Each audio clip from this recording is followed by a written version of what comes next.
Que signifie 2020, année de l'action, telle que déclarée par le président Félix Antoine Tshisekedi Tshilombo lors de son premier discours au Congrès sur l'état de la nation? Je souhaite que l'année de nos 60 ans d'indépendance soit une année de succès pour chacun de nous.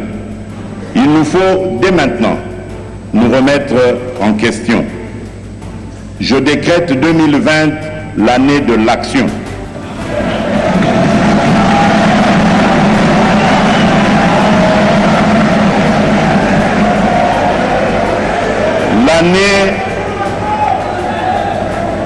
L'année du combat contre la pauvreté, l'année de la renaissance, l'année de la paix, l'année de la justice pour tous. Que préconise le régime en place pour endiguer l'insécurité persistante dans l'Est de la République? Peut-on parler du désordre au sein de l'UDPS et confrontons Félix Antoine Tshisekedi comme président et chef du parti? Où sommes-nous avec la gratuité de l'enseignement préconisée par le chef de l'État? Téléspectateurs de Malaika Télévision, votre chaîne vous propose Contour. Contour, une émission spéciale en caractère politique présentée par Marianne Yave. Pour son premier numéro de l'émission Contour, Marianne Yave reçoit pour vous, sur les antennes de Malaika Télévision, Thomas Lupata, cadre de l'Union des démocrates pour le progrès social UDPS. Thomas Lupata est député élu de la circonscription de Lubumbashi. Prenez rendez-vous avec l'émission Contour sur Malaika Télévision.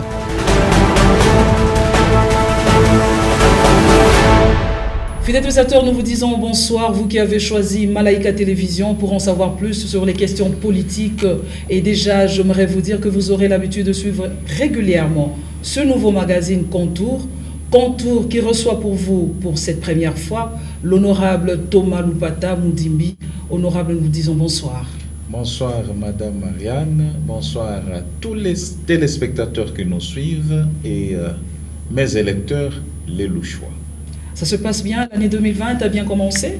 C'est vraiment une heureuse année, comme nous savons qu'elle va porter beaucoup d'actions selon la bonne promesse qui va produire les fruits faits par le chef de l'État Antoine Tshisekedi Tshilombo Félix. Vous avez précédé, vous venez de le constater déjà, fidèles téléspectateurs, l'honorable Thomas Lupata vient d'annoncer ses couleurs.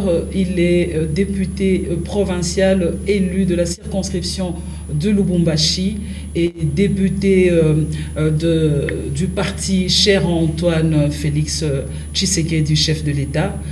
Qu'est-ce que vous pouvez dire, honorable? Le chef de l'État s'est adressé aux députés nationaux, aux sénateurs, un état de la nation sur ce qu'il prévoit faire en 2020. Il a dénommé cette année 2020 année des actions. Est-ce que vous pensez que Félix Antoine Tshisekedi va réussir au cours de cette année 2020, qui depuis qu'il est aux affaires, ce sont plus des promesses, nous ne voyons rien de concret. Quand j'ai dit non, c'est la population qui ne voit rien de concret. Qu'est-ce que vous en pensez? Non, j'aimerais dire peut-être que si vous parlez de vous, c'est vous, Madame Marianne, parce que la population voit des concrets et j'en vais pour preuve, à titre illustratif, vous introduire déjà dans le bain en vous parlant de la gratuité de l'enseignement, qui est effectivement un ouf de soulagement par rapport aux multiples ménages qui existent à travers la République démocratique du Congo. Dépenses qui ont été faites sur autant d'enfants dans une famille ne seront plus faites parce que l'État, en tant que père, via le dynamisme de Félix Antoine Tshisekedi, vient de reprendre sa place. Vous comprenez quel impact cela peut faire sur le plan social, surtout que l'enseignement est essentiellement un besoin de la société. Je me permets déjà de vous dire, honorable, nous observons, par rapport à ce que vous venez de dire, la gratuité de l'enseignement, qui pour vous c'est déjà une action. Ça reste un débat, parce qu'on constate déjà depuis la rentrée des élèves, le cas par exemple de l'école Imara, vous êtes élu de Lubumbashi, où les élèves ne partent plus à l'école parce que les professeurs ont dit clairement que cette gratuité n'était pas manifeste parce qu'ils n'ont eu que quelques retombées de cette gratuité. Mais vous vous dites que c'est déjà un ouf de soulagement. Nous sommes dans la ville de Lubumbashi. Mais qu'est-ce que vous allez dire parce que l'école Imara est juste à côté aussi? Très bien. Je crois que chaque fois que l'on cherche à faire quelque chose de bien, madame, il y a toujours effectivement de saillies qui s'élèvent ça et là. Il y a toujours ce que l'on peut dire de pièges que l'on cherche à tendre ça et là, de pots de bananes que l'on cherche à placer pour que l'on puisse trébucher. Mais la réponse à tout cela se trouve dans 1 Corinthiens 10, 13. Je vous répète ce qui a été dit par le président Félix Antoine Tshisekedi et moi en tant que chrétien, je réitère effectivement ce texte biblique et je vous dis que nous savons que nous sommes avec le Seigneur, il va nous accompagner. Pour autant que la mission que nous sommes en train de faire est la sienne, parce que nous nous battons pour le bonheur de son peuple qu'il a créé lui. C'est comme ça que nous n'avons aucun doute. Nonobstant tout ce que l'on peut tendre comme piège, comme traquenard, nous n'allons pas nous y retrouver. Par contre, on va sauter. Vous avez cité ces écoles-là. Hélas, ce sont des écoles conventionnées catholiques. Je sais que l'Église catholique, c'est une grande église. Et moi-même, je suis bénéficiaire parce que après mes études dans les écoles SNTC, parce que je suis fils cheminot, je préfère vous le dire, je terminais mes études primaires dans une école de la société. J'ai commencé les secondaires et une partie des humanités toujours dans une école de la société Njanja à côté ici, parce que je suis un Louchois. Alors, j'ai fini dans une école catholique moi-même, je vous parle, j'ai fini dans une école. Tout ça c'est bien beau, mais ça prouve déjà que cette action de la gratuité de l'enseignement pose problème. Non, non.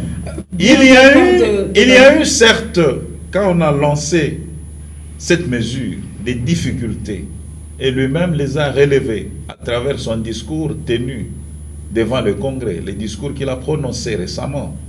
Le 14 décembre effectivement, 2019. Il l'a dit et il a fait savoir toutes ces difficultés-là. Et il l'a dit parce que ce problème qu'il veut résoudre, c'est un problème de nous tous.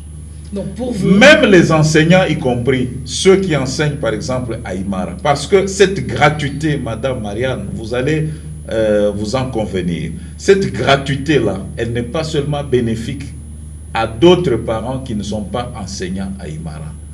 La gratuité, elle est aussi salutaire vis-à-vis des mêmes enseignants. Parce que là où ils devaient commencer à payer, ils ne paieront plus. Parce qu'eux aussi ont des enfants sous leur toit qu'ils devaient scolariser. Alors, pour autant que cette mesure-là n'a pas de couleur, les gens doivent la comprendre comme étant un bienfait pour tout le monde. Et que lorsque le chef de famille, Félix Antoine Tshisekedi, arrive à épingler même les difficultés que l'on peut effectivement retrouver à travers le lancement de cette mesure en vous disant que nous devons les résoudre. C'est notamment le problème des nouvelles unités, ce qui est tout à fait évident. Lorsque les nouvelles unités existaient, ils n'ont pas été présentés devant l'État parce que les enseignants qui étaient mécanisés, reconnus... C'est dans quel cadre? La police, l'armée, vous parlez non, de écoutez, même dans l'enseignement, il y a les chefs des établissements, les gestionnaires des établissements qui avaient aussi pris les engagements en mettant à leur service, au service de leurs établissements,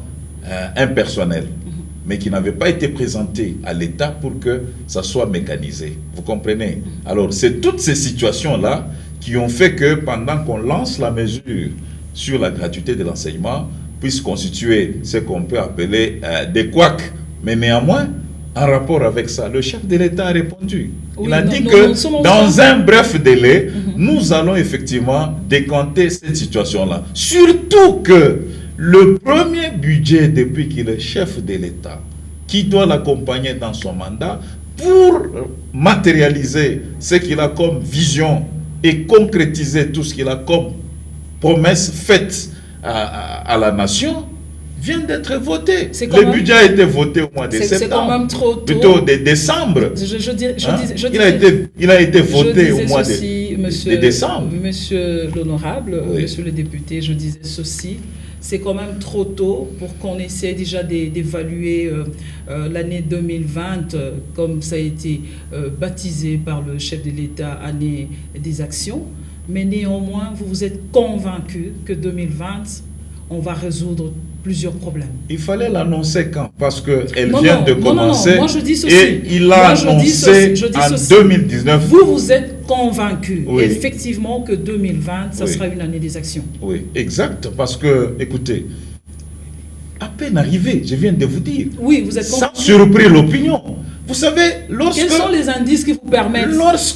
Mais la volonté que nous voyons... En dehors de la gratuité de l'enseignement, quels sont d'autres indices qui vous permettent, vous... Par rapport à son commencement, vous savez...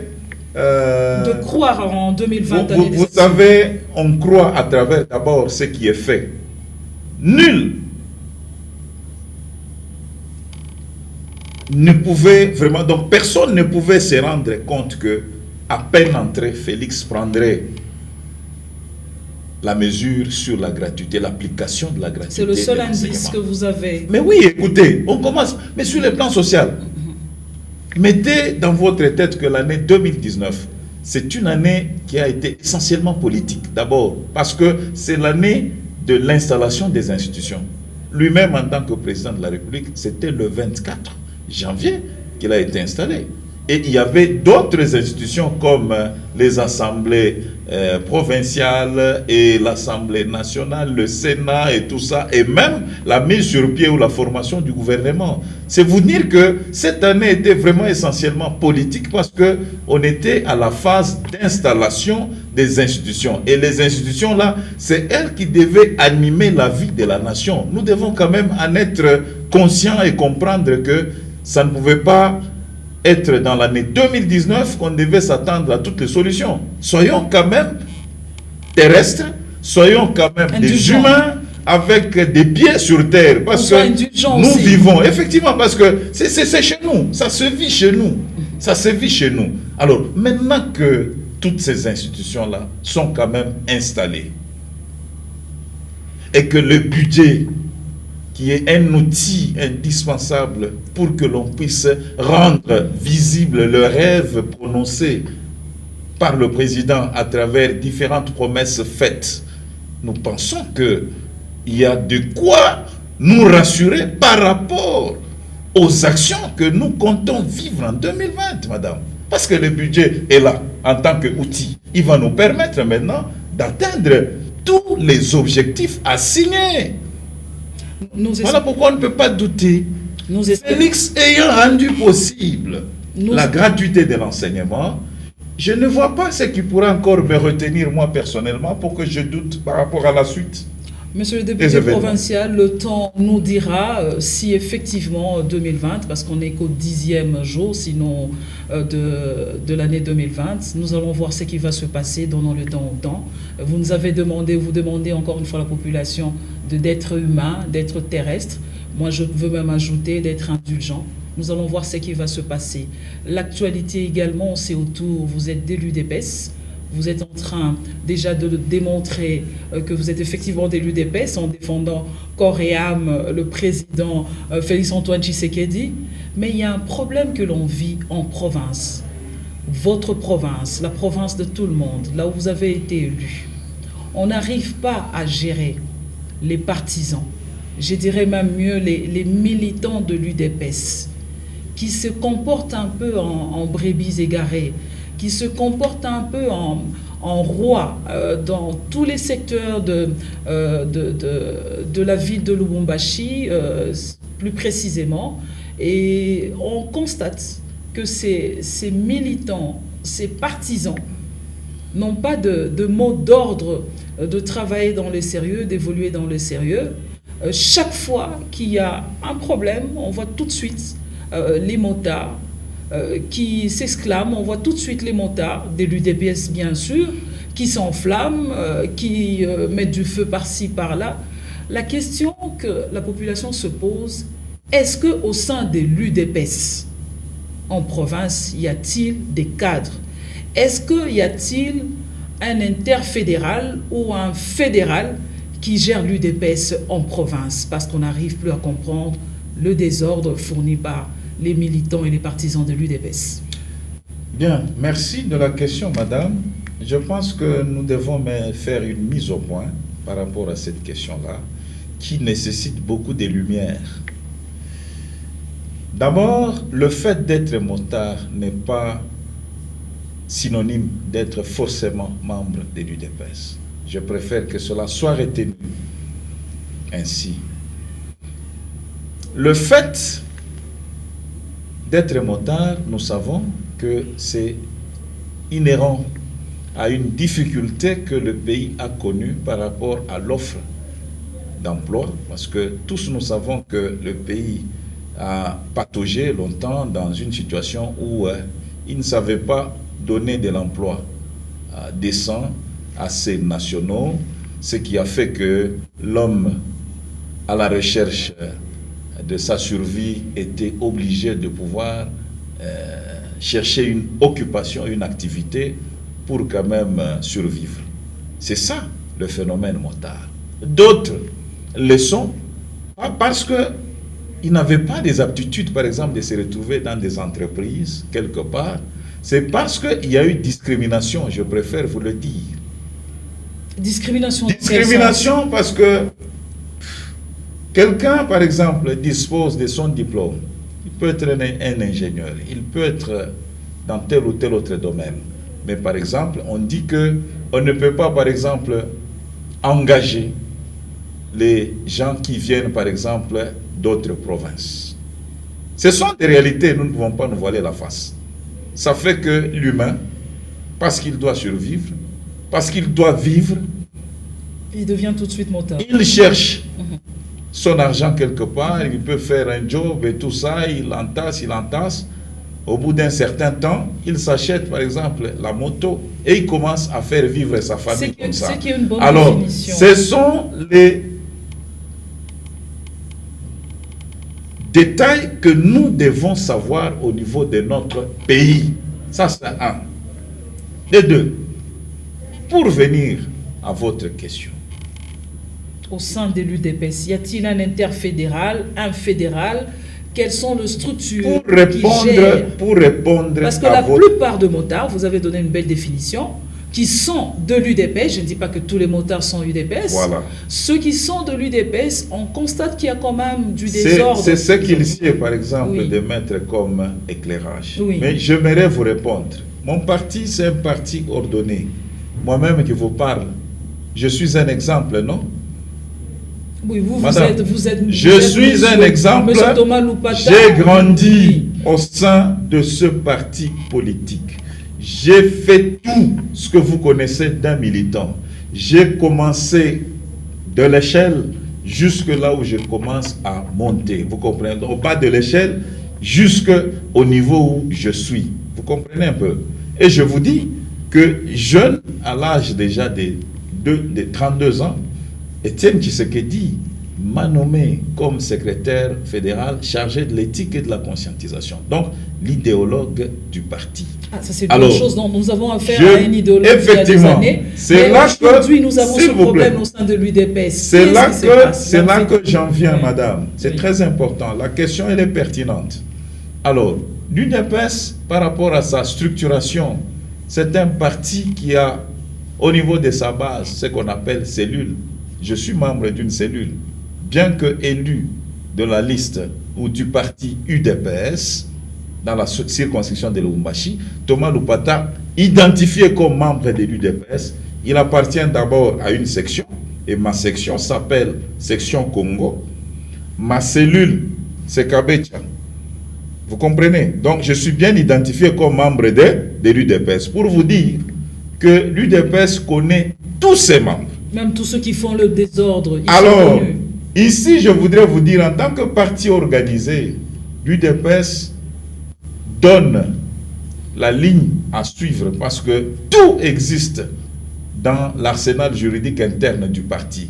Vous avez les statuts, vous avez les règlements intérieurs, vous avez le code de conduite qui du reste n'est Nous pas avons respecté. ça, effectivement. Qui n'est pas respecté. Alors, C'est le constat s'il de la vous plaît, population que je vous transmets. Je m'en vais pour vous dire que tous ceux qui se retrouvent dans les structures de l'UDPS ne peuvent pas accuser de failles comme vous êtes en train de le soulever. Constater. Alors, une question est de savoir si réellement les gens auxquels vous faites allusion sont membres de l'UDPS. Ça, c'est ça. Oui, ça c'est... Et je vous informe que selon nos statuts, être membre de l'UDPS, c'est avoir sa carte, c'est payer ses cotisations au niveau de la cellule. Parce qu'on ne devient pas membre de l'UDPS comme ça. Ça, je vous informe. Et l'opinion qui nous suit doit comprendre. Voilà pourquoi tout n'est pas à mettre sur le dos de l'UDPS. Ça, je commence par, en tout cas, faire une mise au point pour que les gens nous comprennent très bien. Mon parti, c'est un parti ordonné, d'abord, qui mène sa lutte sur base de la non-violence, parce que vous ne verrez jamais à l'UDPS une violence se faire. Mais non, c'est pas ce qu'on constate. Malheureusement, il y a eu des Cherchez ces gens-là, si réellement ils appartiennent à l'UDPS. Je suis clair. Est-ce que je peux vous rappeler, oui. Je peux vous rappeler, oui. Nous parlons de la province. Oui. C'est plusieurs fois qu'on a eu des militants de l'UDPS qui sont allés revendiquer au niveau du bâtiment du 30 juin, demandant, disons, que le mariage prenne fin entre le FCC et le FCC. Ce sont des réclamations politiques. Est-ce que je peux vous en parler? Oui. Parce que là, nous sommes dans un contexte qui est vraiment UDPS. Oui. On les a vus plusieurs fois réclamant que le mariage prenne fin entre CACH et FCC. Et cette manière de réclamer n'a pas été la bonne. Nous avons vu les mêmes militants de l'UDPS en conflit avec un autre parti du FCC, le PPRD, UDPS, PPRD, qui se sont pratiquement entretués, si on peut le dire ainsi. On a vu ceux de l'UDPS qui ont brûlé les effigies de Kabila. On a vu également ceux du PPRD faire la même chose. Mais au moins, nous qui avons les images, nous avons vécu ce qui s'est passé. On a vu que ce sont les partisans, les militants de l'UDPS qui avaient commencé. Est-ce que là, ceux qui ont posé tous ces actes ne sont pas effectivement militants de l'UDPS? Je voudrais vous répondre, et je maîtrise d'ailleurs la question. Oui. Ces jours-là, moi-même, j'étais à l'Assemblée provinciale. J'aimerais parler de ceux de mon parti. De l'UDPS. Ils se sont amenés, accompagnés de leur mémorandum qu'ils ont lu. Pour vous dire, ils savent suivre les démarches démocratiques. Ils n'ont pas été là pour brûler les pneus sur la rue. Mais à quel moment je vous informe? Parce que ça a brûlé. S'il vous plaît, je vous informe. Moi-même, j'ai été là. Moi qui vous parle, j'ai été avec eux. Ils l'ont fait en bonne et due forme. Les images sont là. Ils ont remis leur mémorandum après la remise du au président et tout ça. Non, voilà pourquoi moi je vous dis, il faut plutôt vous informer bien sur ce qui se passe avec exactitude. Est-ce tout motard est égal à UDPS? Moi j'aimerais vous dire que ce qui s'est passé là, en tant que responsable, c'est ça la lecture vraie. Après ce qui s'est passé, la police était venue et a commencé à appréhender des gens. Parce qu'effectivement, il y a eu des dérapages au niveau même... de part et d'autre. Non, il y a eu des dérapages au niveau de l'Assemblée, ça je dois vous le dire. Voilà. On a vu des infiltrés, s'il vous plaît, on a vu des infiltrés venir, c'est ça la logique, ou la vérité. On a vu les infiltrés venir avec des pneus pour commencer à brûler leurs pneus que vous ne reconnaissez pas au niveau de l'Assemblée provinciale. Et ils ont reçu une correction de la part des militants de l'UDPS qui ont éteint le feu et ils ont commencé même à les gifler sous notre barbe. Nous avons vu ça. C'est une réalité. Donc, c'est vous dire que chaque fois qu'il y a effectivement une revendication, mettez-vous toujours en tête qu'il y a toujours des petits malins qui cherchent à profiter pour vouloir faire n'importe quoi. Alors, c'est ça qui s'est passé. Et ça ne s'est pas limité là-bas. Il y a eu même le feu, l'incendie qu'on a fait sur la permanence de l'UDPS au niveau des cimetières chaussés, presque en diagonale avec Shell. Il y a eu incendie. Moi-même, je me suis transporté jusque-là. J'ai vu. Alors, c'est pour que l'on dise que ce sont les militants aussi de PPRD qui ont fait. Vous comprenez? Alors, nous disons... Nous sommes en train de soulever cette question. Nous disons que chaque fois qu'il y a des revendications politiques, oui, effectivement, il y a toujours des infiltrés. Voilà pourquoi nous voulons profiter même de votre micro pour dire qu'il faut toujours prendre des mécanismes pour éviter que ces infiltrés-là n'aient vraiment l'occasion... Qui doivent prendre ou mettre en place ces mécanismes? C'est vous, UDPS, parce que la population qui n'est pas UDPS constate cela. Ce n'est pas à la population de mettre des mécanismes en place. C'est à l'UDPS de mettre des mécanismes en place. Parce que vous dites déjà que l'UDPS est bien structuré. Mais ça vient... Bien structuré, oui, c'est ce que vous dites, oui, bien structuré. Exact. Et en disant que l'UDPS est bien structuré, qui on doit voir s'il y a un incident au sein de l'UDPS, qui on doit voir s'il y a un incident en dehors de l'UDPS. On constate effectivement que ceux qui sont là motards, ils se disent être de l'UDPS, mais vous vous dites qu'ils ne sont pas de l'UDPS ou ils ne sont pas identifiés. Au sein de l'UDPS, où ils ne sont pas identifiés. Je vous ai dit ceci. Tout motard n'est pas forcément membre de l'UDPS. Là, je vous le conseille. Parce que la preuve, je vous donne une preuve. Chaque fois que nos amis autres, PPRD, les partis politiques que vous connaissez, oui, quand ils organisent aussi leurs manifestations, vous n'y voyez pas de motards. Est-ce pour autant dire que les motards est égal à UDPS? Non. Justement, nous sommes alors, dans un débat où s'il vous plaît, nous avons la réalité, oui, et il faut l'admettre ainsi. Oui. Et ne pas faire porter le chapeau à l'UDPS chaque fois que vous voyez un motard, par exemple, faire un dérapage, directement, vous le collez à l'UDPS. Non. Mais vous n'avez pas répondu à cette question. Laquelle? Est-ce que, puisque vous avez dit que l'UDPS est structuré, qui doit-on voir au sein de l'UDPS? Parce que vous êtes accusé à tort ou à raison en disant que chaque fois qu'il y a un désordre, chaque fois qu'il y a des motards, ça signifie que ces motards sont forcément UDPS, ce qui n'est pas le cas, ce qui n'est pas vrai. Qui on doit voir, puisque l'UDPS est structuré? Très bien. À l'heure actuelle, qui on doit voir? Je pense qu'aujourd'hui, on peut quand même féliciter l'UDPS qui a un siège. Hein? Autrefois, c'était difficile de vous voir avec un siège aussi vaste. Non, madame, c'est tout à fait normal parce que nous sommes un parti au pouvoir. D'ailleurs, nous, je vous informe que nous cotisons. Je sors quelque chose sur mes émoluments. Ah, c'est une bonne chose. Je sors, je paye. C'est pour vous dire, l'UDPS a quand même ses membres une bonne chose, qui sont dans les institutions et qui ont l'obligation de pouvoir cotiser. En dehors de ça, l'UDPS vit des cotisations. Ça, vous devez le savoir. Nous avons tenu pendant 37 ans, nous vivions des cotisations. On n'a pas disparu, n'est-ce pas? Vous nous avez vus toujours vivaces jusqu'à la prise du pouvoir. C'est parce que nous sortions notre argent de nos poches pour faire fonctionner notre parti. C'est ce qui continue jusqu'à présent. Donc, c'est tout à fait normal que l'on puisse avoir un siège au centre-ville parce que quand même, il y a des Thomas qui sont élus et tout ça, qui touchent aux émoluments et qui doivent aussi payer leurs 10%. C'est tout à fait normal. Donc, le parti doit fonctionner. C'est comme ça qu'on félicite l'UDPS pour ce siège. Mais maintenant, qui on doit voir? Voilà. S'il y a un problème, lorsqu'on vous accuse à tort ou à raison, que les motards sont forcément UDPS, qui on doit voir? Bonne question. Sur quelle porte on doit frapper? Bonne question.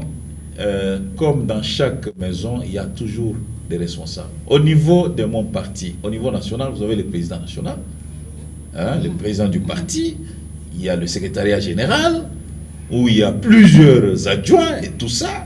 Et lorsque nous descendons à la base du parti, chez nous, l'UDPS fonctionne de la manière que voici.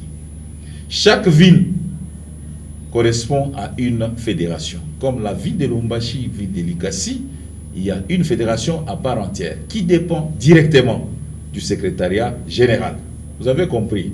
C'est comme ça que nous sommes en train de fonctionner. Et dans chaque fédération existent les sections.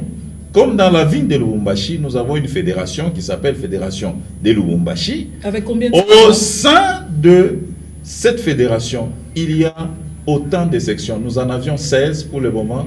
On est parti de 16 jusqu'à une vingtaine parce que la ville s'est agrandie. Vous-même, vous êtes en train de sections. Vingtaine de sections actuellement. Alors, au sein aussi de chaque section existent des cellules. C'est comme je vous ai dit. Moi, j'appartiens à la section Congo et la cellule Kabecha. Les cellules, il y en a autant. Parce que ce sont les cellules qui composent des sections et ce sont les sections aussi qui composent une fédération.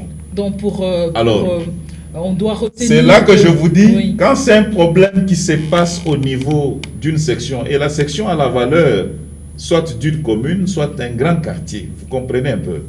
C'est comme ça chez nous. Donc on peut voir dans cette entité le président sectionnaire, on peut parler à lui. Les chefs de quartier ou les bourgmestres peuvent s'adresser au président sectionnaire. Alors, lorsqu'il y a un problème dans la ville, parce que ceux qui gèrent les sectionnaires... c'est le cas quand il y a un problème dans la ville. Ceux qui gèrent les sectionnaires, ce sont les fédéraux, parce qu'il y a ce qu'on appelle le comité fédéral. Et à la tête de chaque comité fédéral, existe ce qu'on appelle les présidiums. Et les présidiums, à la tête, il y a un président avec ses vice-présidents. Ici, dans la ville de Lubumbashi, existe le président fédéral, que l'on connaît très bien, c'est M. Bruno Tchibangu. Il a ses deux adjoints qui sont respectivement Mikobi, Bernard et Jean-Louis Mukenge. Nous passons. Alors, ce sont là les responsables qui doivent être connus des autorités. Ici, je peux citer celles qui gèrent la police, l'armée, je peux citer les autorités politico-administratives.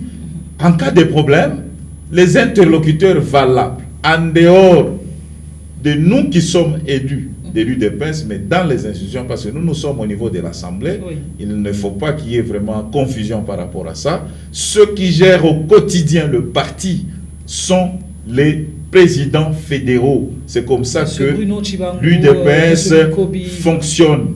Voilà, donc en cas de problème, ce sont ces personnalités-là qu'il faut voir. Les trois.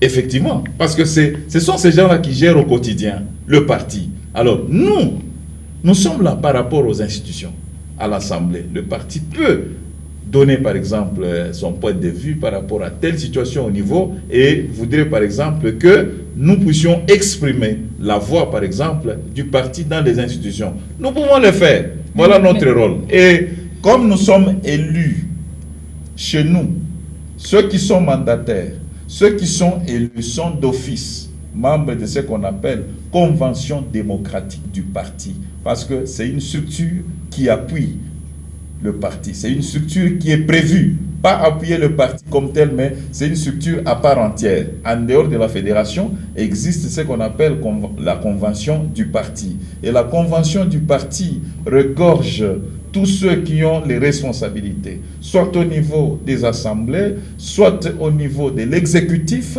soit encore au niveau exécutif, sous toutes ses formes, mandataires dans les entreprises et tout ça, ils sont d'office membres de la convention démocratique du parti. Nous sommes en train d'évoluer petit à petit. Vous avez, fidèles utilisateurs, je rappelle que nous sommes en train de recevoir sur ce plateau de Malalika Télévision l'honorable Thomas Lupata Mudimbi, qui est au fait élu de la circonscription de Lubumbashi, avec lui toutes les questions d'actualité, mais aussi cette organisation au sein de l'UDPS, et aussi toutes les accusations à tort ou à raison en ce qui concerne le parti cher à Félix-Antoine Tshisekedi Tshilombo.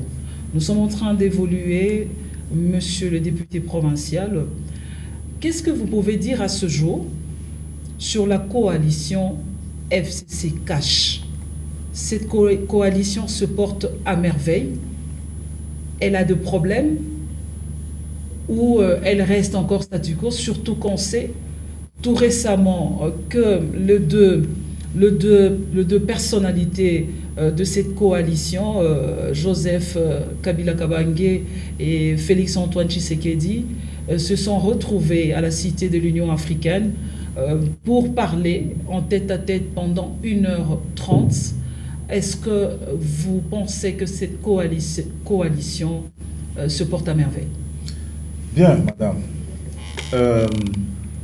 Votre question vaut son pesant d'or et pour y répondre, je voudrais vous dire que mon parti UDPS a un objectif en prenant le pouvoir. C'est effectivement pour concrétiser le rêve d'un état de droit et l'état de démocratie pour le progrès social. Nous ne pouvons pas, par exemple, y parvenir en faisant des combines de nature à pouvoir nuire à l'objectif que nous sommes en train de poursuivre en tant que UDPS. C'est comme ça que d'emblée, tout ce qui ne pourra jamais cadrer avec la vision de satisfaire le peuple ne verra pas de place ou ne trouvera pas de place à nous. Par rapport à cette coalition-là, elle est bonne parce que le mariage a un but. Humainement, les gens vont vous dire, nous sommes là pour perpétuer l'espèce et nous sommes là pour agrandir aussi la nation, parce que la cellule de base d'une nation, c'est la famille, n'est-ce pas? C'est la même chose. Alors, en entrant en coalition avec nos amis du FCC, nous vous disons sans honte, sans froid aux yeux, que le but poursuivi, c'est le bonheur du peuple congolais.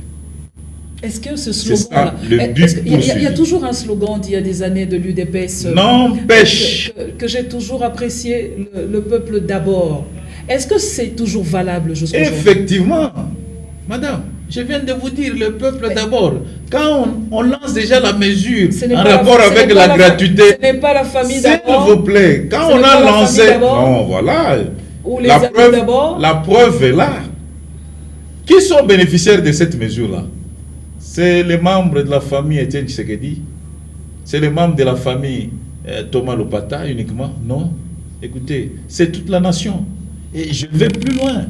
Même les expatriés installés en bonne et due forme en République démocratique du Congo qui désirent faire étudier leurs enfants ici, dans les écoles publiques, on peut avoir un ils exemple. vont bénéficier. Vous avez un exemple? C'est vous dire que cette mesure-là transcende même les frontières.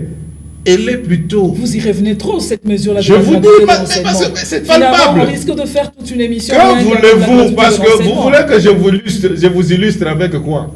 Que voulez-vous? Parce que... Donc, pour vous, nous sommes en train de finir déjà... Un Indien, un Libanais, un Chinois, dûment installé en République démocratique du Congo. Je pense que donc, c'est vous dire que... Vous allez bouffer toutes les minutes. Nous sommes en train de finir déjà. C'est une mesure... Est-ce que cette coalition se porte à merveille? Qu'est-ce que, en bref, en une minute, est-ce que cette coalition se porte à merveille? Est-ce que cette coalition a de l'avenir? Oui. Je finissais, la mesure d'abord a rencontré les aspirations de toute l'humanité entière parce que ça sauve l'humanité, ça part au-delà de nos frontières. La coalition. Par rapport à notre coalition, il n'y a pas de problème. Il y a seulement des élucubrations dues au fait que c'est l'inexpérience politique. C'est la toute première fois, madame. De la part de c'est lié à ça. Nous devons, effectivement, il faut une indulgence partout. Parce que je pense que le FCC a eu à diriger partout. À de l'expérience politique. Par rapport à cette coalition, c'est leur première expérience. Donc, du côté FCC, tout comme du côté UDPS, il y a aussi cette difficulté-là parce que les gens n'ont pas encore compris. Voilà pourquoi nous vous disons que nous mettons tout cela sur le dos de l'inexpérience, mais avec le temps, les choses vont se décanter parce qu'au finish, les gens auront compris que cette coalition ou ce mariage a été basé sur la recherche du bonheur. Vous rassurez le peuple congolais que c'est un mariage qui va perdurer. Pour autant que ça procure du bonheur, ou ça va procurer le bonheur au peuple, nous ne voyons pas l'opportunité de pouvoir le casser. Parce que dans le mariage, quand vous vous entendez, l'homme et la femme, il y a l'harmonie. Bon, quelle est la raison de pouvoir dissoudre? Monsieur l'honorable, nous sommes en train de finir. L'insécurité dans la ville de Lubumbashi. Vous êtes élu de la circonscription de Lubumbashi.